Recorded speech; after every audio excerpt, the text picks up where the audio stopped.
ಒಳಗೆ ಬರೀ ಬಜೆಟ್ನಾಗ ಬರ್ಬೇಕಂತೇನೋ ಅದಿಲ್ಲ ರೂಲ್ಸು. ನಮ್ಮ ಇಲಾಖೆಗೆ ದುಡ್ಡು ಕೊಟ್ಟಿರ್ತಾರೆ. ಈಗ ನಮ್ಮ ಸ್ಪೆಸಿಫಿಕ್ಕಾಗಿ ನಾವೀಗ ಫ್ಲೈಓವರ್ ಮಾಡ್ತಾಯಿದ್ದೀವಿ.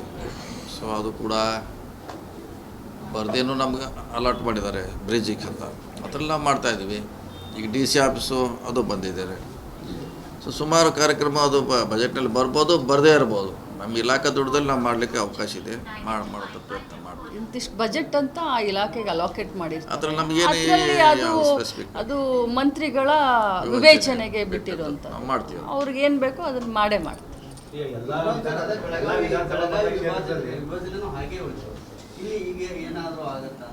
ನಮ್ದಂತೆ ಎಲ್ಲರೂ ಸಹಕಾರ ಇದೆ. ನಾವು ಹೇಳಿದ್ದೀವಿ, ಎಲ್ಲ ಕೂಡ ಹೇಳಿದ್ದೀವಿ ಮಾಡಲಿಕ್ಕೆ. CM ಅವ್ರಿಗೆ ನಾವು ಹೇಳಿದ್ದೀವಿ. ಇನ್ನು ಮಾಡೋದು ಬಿಡೋದು ಸರ್ಕಾರ CM ಅವ್ರಿಗೆ ಬಿಟ್ಟು ಸರ್. ಅದು ಗ್ರಾಮ ಪಂಚಾಯತಿ ಗ್ರಾಮ ಪಂಚಾಯತಿ ಬರುವಂಥ ಚುನಾವಣೆಗಳನ್ನು ಕೂಡ ಬ್ಯಾಲೆಟ್ ಪೇಪರ್ನಲ್ಲಿ ಮಾಡಬೇಕಂತ ನಿರ್ಧಾರ ಆಗಿದೆ. ಬ್ಯಾಲೆಟ್ ಪೇಪರ್ ಆಗಲಿಕ್ಕೆ ಮುಂಚೆನೇ ನಿರ್ಧಾರ ಆಗಿತ್ತು. ಅದನ್ನೀಗ ಎಕ್ಸಿಕ್ಯೂಟ್ ಮಾಡಲಿಕ್ಕೆ ಸರ್ಕಾರ ಮುಂದಾಗಿದೆ.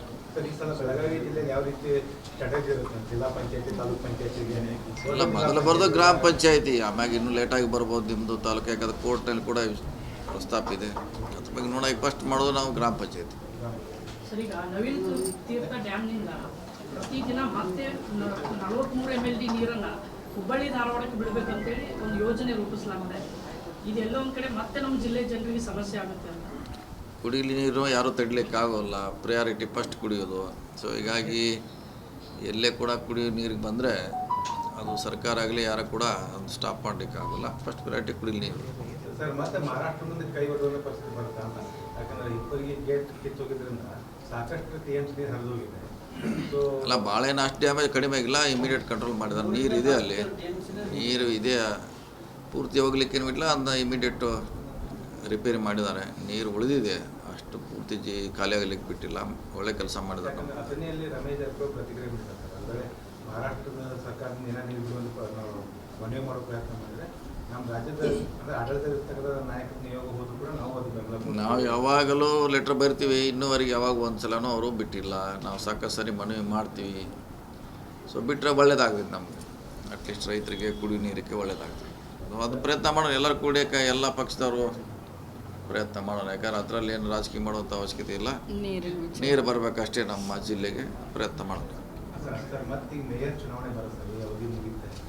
ಇವಾಗ ಏನಾದರೂ ಕಾಂಗ್ರೆಸ್ ಬಗೆಹರುತ್ತಾ ಅಂತ? ಇಲ್ಲ, ನಾವು ಯಾವುದೂ ಇಲ್ಲ. ಅವ್ರದ್ದೇ ಮೆಜಾರಿಟಿ ಇದೆ, ಅವ್ರದ್ದು ಮಾಡಲಿ. ನಾವು ಯಾಕೆ ಅಲ್ಲಿ ಹೋಗಿ ಅದ್ರಾಗ ಏನು ಅವಶ್ಯಕತೆ ಇದೆ? ಈಗ ನಡೀತಾ ಇದೆ, ಆರಾಮಿದೆ, ಎಲ್ಲರೂ ಆರಾಮಿದ್ದಾರೆ. ಮೆಂಬರ್ಗಳು ಅವರೇ ಮಾಡ್ಕೊಳ್ಳಿ, ಅವರೇ ಮಾಡಿ. ಯಾರು ಮಾಡೋದು ಮಾಡಲಿ. ಇನ್ನೂ 2 ಅವಧಿಗೆ ಮಾಡಲಿ, ಅವರು ಮಾಡಲಿ. ಅವ್ರ ಮೆಜಾರಿಟಿ ಇದೆ, ನಾವಲ್ಲಿ ಹೋಗೋದು ಅವಶ್ಯಕತೆ ಬರೋಂಗಿಲ್ಲ. Sir, city oriented last time ನಾವು ಕೇಳಿದ್ವಿ. ಯಾವುದ್ರೆ ನಮ್ದು ಅಶೋಕ ಸರ್ಕಲ್ ಕೋಟೆ ಎದುರುಗಡೆಗೆ ಅಲ್ಲಿ ಇನ್ನೂವರೆಗೂ ಎಷ್ಟೋ ದಶಕ ಆಯಿತು ಅಶೋಕ ಸರ್ಕಲ್ ಅಂತ ಘೋಷಣೆ ಮಾಡಿ. ಅಶೋಕ ಚಕ್ರವರ್ತಿ ಒಂದು ಸ್ಟ್ಯಾಚ್ಯೂ ಆಗಿಲ್ಲ. ಮೇನ್ ಇಂಪಾರ್ಟೆಂಟ್, ಸಿಟಿ ಒಳಗೆ ಯಾರೇ ಎಂಟ್ರಿ ಆದ ತಕ್ಷಣ ಒಂದು ಬ್ಯೂಟಿಫುಲ್ ಆದ ಸ್ಟ್ಯಾಚ್ಯೂ ಅಲ್ಲಿ ಇರಬೇಕಾಗಿತ್ತು. ಈಗ ಅದು ಅಲ್ಲಿ ನೀವೇ ನೋಡ್ತೀವಿ, ಜನದಟ್ಟಣೆ ಒಂದೇ ಮಾಡಬೇಕಾದ್ರೆ 2 ಮಾಡ್ಲಿಕ್ಕೆ. ಅದನ್ನ ನೀವು ಅಲ್ಲಿ ಸ್ಟ್ಯಾಚ್ಯೂ ಮಾಡಿ ದೊಡ್ಡದು ಮಾಡಕ್ ಹೋದ್ರೆ ಅದು ಜನದಟ್ಟಣೆ ಆಗುತ್ತೆ. ಟ್ರಾಫಿಕ್ ಇದೆ. ಕಂಬ, ದಟ್ ಈಸ್ ಅಶೋಕ ಸ್ತಂಭ ಅಲ್ವಾ? ಅದು ಅಶೋಕ ಸ್ತಂಭ ಸರ್ ಕಾಣದೇ ಇಲ್ಲ ಮೇಡಮ್. ಈಗ ಮೂರ್ ಸಿಂಹ ಇದ್ರೆ ಅದು ಸ್ತಂಭ ಇದ್ರೆ ಅದು ಅಶೋಕ. ಅದನ್ನ ಬೇಕಾದ್ರೆ ಲಾಸ್ಟು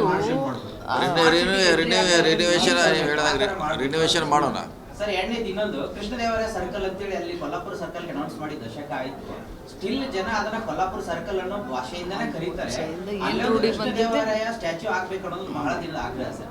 ಕಾರ್ಪೊರೇಷನ್ ಹೇಳಬೇಕು ಅಂತ ಹೇಳಿದ್ವಿ, ಬಟ್ ಸಾಹೇಬ್ರು ಹೇಳಬೇಕು ಅಂತ ಕಾರ್ಪೊರೇಷನ್ದಲ್ಲಿ ಅಂತಾರೆ. ಅಲ್ಲ, ನಾವು ಭಾಳಷ್ಟು ಕಡೆ ಅನೌನ್ಸ್ ಆಗಿದೆ, ಎಲ್ಲ ಆಗಿದೆ. ಆದ್ರೆ ಅದು ಮಾಡಲಿಕ್ಕೆ ಆಗಿಲ್ಲ. ಕಾರಣ ಅಂದರೆ ಜಾಗದ ಸಮಸ್ಯೆ. ಜಾಗ ಸಿಗ್ತಾ ಇಲ್ಲ ಸರಿಯಾದ. ವೈಡ್ ಆಗಿದೆ ಸರ್. ಆಕ್ಚುಲಿ ಸರ್ಕಲ್ ಅದು ಚೆನ್ನಮ್ಮ ಸರ್ಕಲ್ಗಿಂತ ವೈಡ್ ಆಗಿದೆ ಮೇಡಮ್. ನಾವು ಚೆನ್ನಮ್ಮನ ಮೂರ್ತಿನ ನಾವು ದೊಡ್ಡದು ಮಾಡಬೇಕು ಅಂತೇಳಿ ಈ ಸತಿ ನಾವು ಪ್ರಸ್ತಾವನೆ ಕೊಟ್ಟಿದ್ದೇವೆ. ಯಾಕಂದರೆ ಕಿತ್ತೂರು ಚೆನ್ನಮ್ಮ ಸರ್ಕಲ್ ಅಂಥೇಳಿ ನಾನು, ಜಿಲ್ಲಾ ಮಂತ್ರಿಗಳು ಮತ್ತು ಕೆಲವು MLAಗಳೆಲ್ಲರೂ ಹೋಗಿ ಅದನ್ನು ವಿಚಾರ ಮಾಡ್ತಾ ಇದ್ದೇವೆ ನಾವು. ಯಾಕಂತಂದ್ರೆ ಟ್ರಾಫಿಕ್ ಇದಿರೋದ್ರಿಂದ ಖಾಸಗಿ ಕಂಪನಿಯವರಿಗೆ ಕೊಟ್ಟಿದ್ದಾರೆ. ಅದನ್ನು ಕ್ಯೂ ಮಾಡ್ಕೊಂಡು ಕೂತಿದ್ದಾರೆ ಅಡ್ವರ್ಟೈಸ್ಮೆಂಟ್. ಅದನ್ನು ರಿಮೂವ್ ಮಾಡಿ ಸ್ಟ್ಯಾಚ್ಯೂ ಮಾಡಿದ್ರೆ ಮುಗಿದಿಲ್ಲ ಅಷ್ಟೇ. ಗೃಹಲಕ್ಷ್ಮಿ ಅಪ್ಡೇಟ್ ಒಂದಿಷ್ಟು ಗೃಹಲಕ್ಷ್ಮಿದು 2 ತಿಂಗಳ ಹಣವನ್ನು ಬಿಡುಗಡೆ ಮಾಡಿದ್ದೇನೆ. ಸೊ ಟೋಟಲ್ ಆಗಿ 26 ಕಂತು ನಮ್ಮ ಮನೆ ಯಜಮಾನಿಗಳಿಗೆ ರಾಜ್ಯದಲ್ಲಿ 26ನೇ ಕಂತನ್ನು ಬಿಡುಗಡೆ ಮಾಡಿದ್ದೇವೆ. 52,000 ರೂಪಾಯಿಗಳು ಒಬ್ಬೊಬ್ಬರಿಗೆ ಇಂಡಿವಿಜುವಲ್ ಆಗಿ ಹೋಗ್ತಾ ಇದೆ. ಇದು ಅಪ್ಡೇಟ್. Okay, thank you. ಪ್ರತಿದಿನ ಒಂದು ಕಂಡೀಷನ್ ಕೊಡ್ತಾ ಇದ್ದಾರೆ, 30 ವರ್ಷ ಶಿಕ್ಷೆ, 5 ಲಕ್ಷ ದಂಡ ಹಿಂಗೆ ಕೊಡ್ತಿದ್ದಾರೆ. ಪ್ರತಿದಿನ ಬರ್ತಾ ಇದೆ ಇದು ಇಂದು ನಿನ್ನೆ ಆಗಿರೋದಲ್ಲ, ಕಳೆದ ದಶಕದಿಂದ ಇದು ಕಂಟಿನ್ಯೂ ಆಗಿ ಬಂದಿದೆ. ಅದಕ್ಕೆ ಸ್ಟ್ರಿಕ್ಟ್ ಆಗಿ ಅದನ್ನ ನಿಲ್ಲಿಸುವಂತ ಒಂದು ಕರೆಕ್ಟ್ ಆದ ಇದು ಸ್ಟಾರ್ಟ್ ಆಗಿಲ್ಲ ಅಂತ ಡೌಟ್. ಹೆಚ್ಚಾಗ್ತಾ ಹೋಗ್ಬಾರ್ದಾಗಿತ್ತು. ಇಲ್ಲ, ನೀವು ಹೇಳೋದು ಭಾಳಷ್ಟು ಸಮಂಜಸ ಇದೆ. ಅದನ್ನು ಯಾಕಂತಂದರೆ ನಾಗರಿಕ ಸಮಾಜದಲ್ಲಿ ಎಲ್ಲರ ಜವಾಬ್ದಾರಿ ಇದೆ. ಬರೀ ಮಹಿಳಾ ಮಕ್ಕಳ ಕಲ್ಯಾಣ ಇಲಾಖೆ ಒಂದೇ ಇದರ ಜವಾಬ್ದಾರಿ. ಜನ ಸಮಾಜನೂ ಸಹಕಾರ ಮಾಡಬೇಕು, ಜನನೂ ಸಹಕಾರ ಮಾಡಬೇಕು. ಮನೆಯೇ ಮೊದಲ ಪಾಠಶಾಲೆ ಅಂತ ಹೇಳ್ತೀವಿ. ಇದನ್ನು ತಡೆಗಟ್ಟಲಿಕ್ಕೆ, ಬೇರೆ ಸಮೇತ ಕಿತ್ತೊಗಿಲಿಕ್ಕೆ ನಮ್ಮ ಇಲಾಖೆಯಿಂದ ಆಗಲಿ ಭಾಳಷ್ಟು ನಾವು ಪ್ರಯತ್ನಗಳನ್ನು ಮಾಡ್ತಾ ಇದ್ದೇವೆ. ಕಾನೂನುಗಳನ್ನು ಶಾಸನ ರೂಪವಾಗಿ ನಾವು ವಿಧಾನಸಭೆ ಅಧಿವೇಶನದಲ್ಲಿ ಮಂಡಿಸಿದ್ವಿ. ಅಕ್ಕಾಪಡೆ ಅನ್ನುವಂಥ ಒಂದು ವಿನೂತನವಾದಂಥ ಒಂದು ಪ್ರತಿಯೊಂದು ಜಿಲ್ಲೆಯಲ್ಲಿ ಅಕ್ಕಾಪಡೆ ಅನ್ನುವಂಥದ್ದು ಒಂದು ಕಾರ್ಯಕ್ರಮವನ್ನು ಮಾಡ್ತಾ ಇದ್ದೀವಿ. ಅಂದರೆ ಏನೇ ತೊಂದರೆ ಆದರೂ ಮಕ್ಕಳಾಗಲಿ ಮಹಿಳೆಯರಾಗಲಿ ಅಕ್ಕಾಪಡೆ ಜೊತೆ ಹಂಚ್ಕೊಳ್ಳಿ, 1098ಗೆ ಫೋನ್ ಮಾಡಲಿ, 181ಗೆ ಫೋನ್ ಮಾಡಲಿ ಅಂತ ಎಷ್ಟು ಸಾಧ್ಯ ಇದೆಯೋ ಅಷ್ಟು ಪಬ್ಲಿಸಿಟಿ ಮಾಡ್ತಾಯಿದ್ದೀವಿ. ಆದರೆ ನಾನು ಹೇಳಿದಾಗೆ 7 ಇಲಾಖೆ ಇದರಲ್ಲಿ ಕೈ ಜೋಡಿಸಿ ಕೆಲಸ ಮಾಡ್ತಾಯಿದ್ದೀವಿ. ಬರೀ ನಮ್ಮ ಇಲಾಖೆ ಅಷ್ಟೇ ಅಲ್ಲ, ಯಾಕಂದರೆ ಕಾನೂನು ವಿಭಾಗ ಬೇಕು, ಪೊಲೀಸ್ ಅವರ ಸಹಕಾರ ಬೇಕು, RDPR ಸಹಕಾರ ಬೇಕು, ಅರ್ಬನ್ ಡೆವಲಪ್ಮೆಂಟು, ಪೌರಾಡಳಿತ, ಮಹಿಳಾ ಮಕ್ಕಳ ಕಲ್ಯಾಣ ಇಲಾಖೆ, ಆರೋಗ್ಯ ಇಲಾಖೆ, ಶಿಕ್ಷಣ ಇಲಾಖೆ, 7 ಇಲಾಖೆಗಳ ಕೈ ಜೋಡಿಸಿ ಇದನ್ನು ಒಂದು ಬೇರೆ ಮಟ್ಟದಿಂದ ತೆಗೆದು ಒಗಿಬೇಕು, ಈ ಪ್ರಕರಣಗಳಾಗಬಾರ್ದು ಅಂತ ನಾವೆಲ್ಲ ಪ್ರಯತ್ನ ಮಾಡ್ತಾಯಿದ್ದೀವಿ. ಆದರೆ ಏನು ಮಾಡೋದು ಅಂತಂದರೆ ಎಲ್ಲೋ ಏನೋ ಈ ಸೋಷಿಯಲ್ ಮೀಡಿಯಾದಿಂದ ಇತ್ತೀಚಿನ ದಿನದಲ್ಲಿ ಈ ರೀತಿ ಪ್ರಕರಣಗಳು ಕಡಿಮೆ ಆಗೋದಕ್ಕಿಂತ ಜಾಸ್ತಿ ಆಗೋದನ್ನ ನೀವು ನೋಡ್ತಾ ಇದ್ದೀವಿ.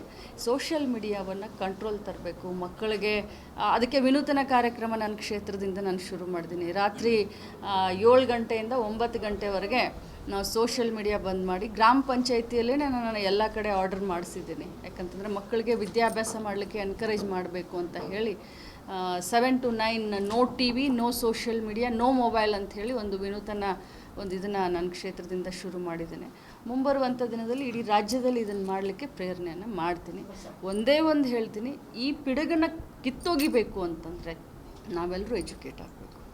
ಮೇಡಮ್, ಈಗ ನಿಮ್ಮ ಸಹಕಾರನೂ ನಮಗೆ ಅತ್ಯಂತ ಅವಶ್ಯಕತೆ. ಆ ಮಾದರಿಯನ್ನ ಇಡೀ ಬೆಳಗಾವಿ ಜಿಲ್ಲೆ ಅಂದ್ರೆ ನಿಮ್ಮ ಕ್ಷೇತ್ರದ ಎಲ್ಲ ಕಡೆಗಳಲ್ಲಿ ವಿಸ್ತರಣೆ ಮಾಡ್ತಾ ಇದ್ದೀರಾ? ಯಾವಾಗಿಂದ ಸ್ಟಾರ್ಟ್ ಆಗುತ್ತೆ? ಈಗ ಫೆಬ್ರವರಿ 14ರಿಂದ ಮಾಡೋಣ ಅಂತ ವಿಚಾರ ಮಾಡಿದ್ದೀವಿ.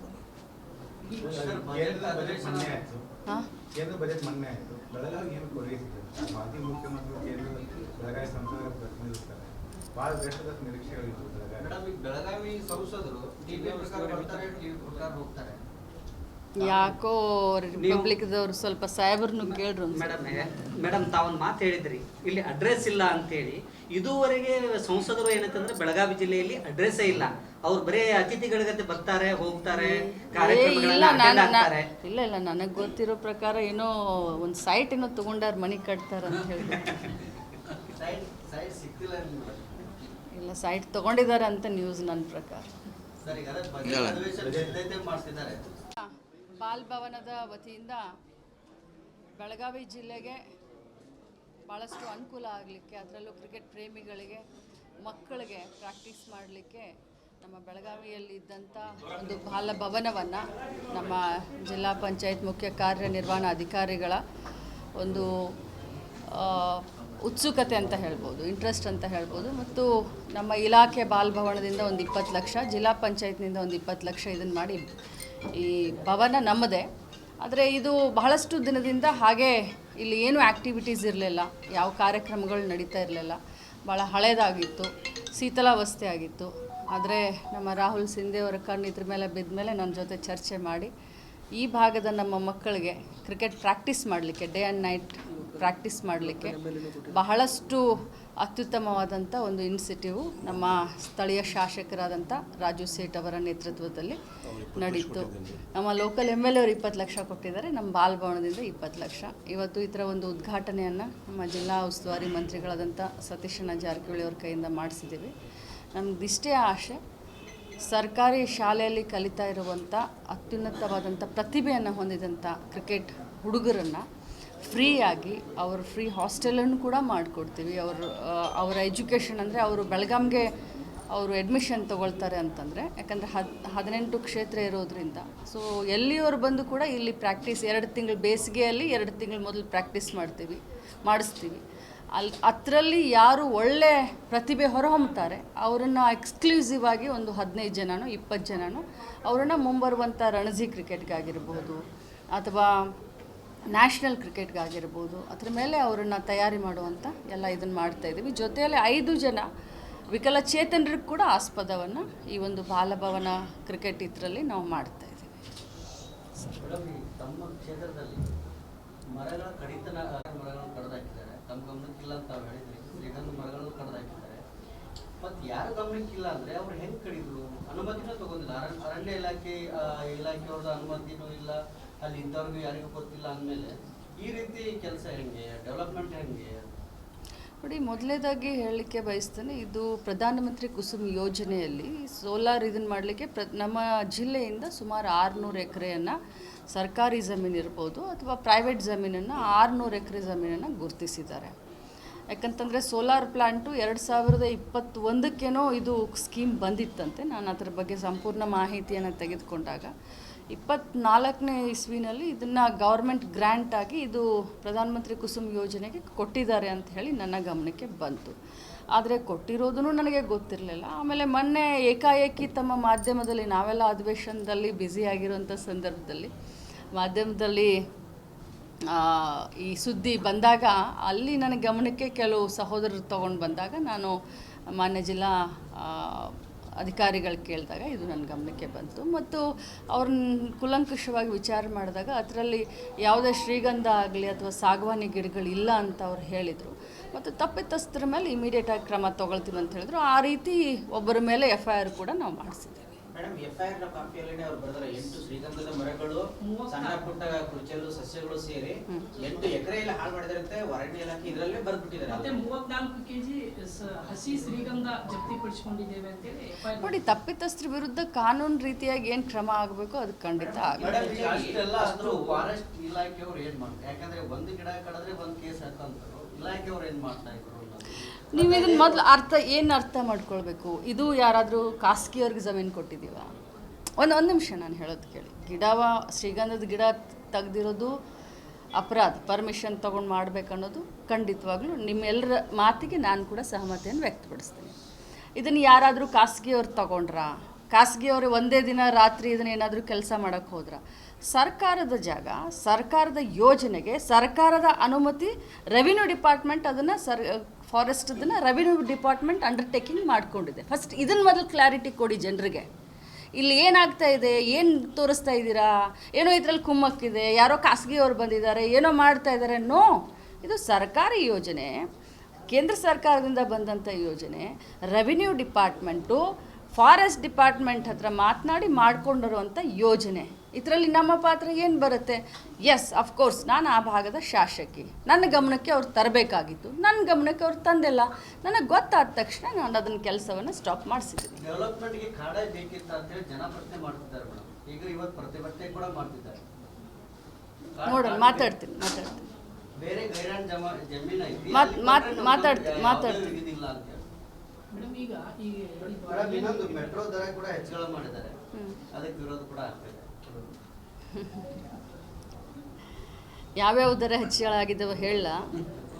ಡಾಲರ್ಸ್ ದರ ಏನಾಗಿದೆ ಹೇಳ ನಿಮಗೆ? ಬಂಗಾರದ ದರ ಏನಾಗಿದೆ? ಬೆಳ್ಳಿ ದರ ಏನಾಗಿದೆ? ಪೆಟ್ರೋಲ್ ಏನಾಗಿದೆ? ಡೀಸೆಲ್ ಏನಾಗಿದೆ? ಗ್ಯಾಸ್ ಏನಾಗಿದೆ? ಕಾಳುಕಡಿ ದರ ಏನಾಗಿದೆ? ಎಣ್ಣೆ ದರ ಏನಾಗಿದೆ? ಕ್ರೂಡ್ ಆಯಿಲ್ ದರ ಎಷ್ಟಿತ್ತು, ಎಷ್ಟಾಗಿದೆ? ಕೇಳಿ ಬೇರೆ ಪ್ರಶ್ನೆ. ಹೆಚ್ಚಿನ ವಿಡಿಯೋಗಳಿಗೆ ಪ್ರತಿಧ್ವನಿ ಯೂಟ್ಯೂಬ್ ಚಾನೆಲ್ ಸಬ್ಸ್ಕ್ರೈಬ್ ಮಾಡಿ, ಬೆಲ್ ಐಕಾನ್ ಕ್ಲಿಕ್ ಮಾಡಿ.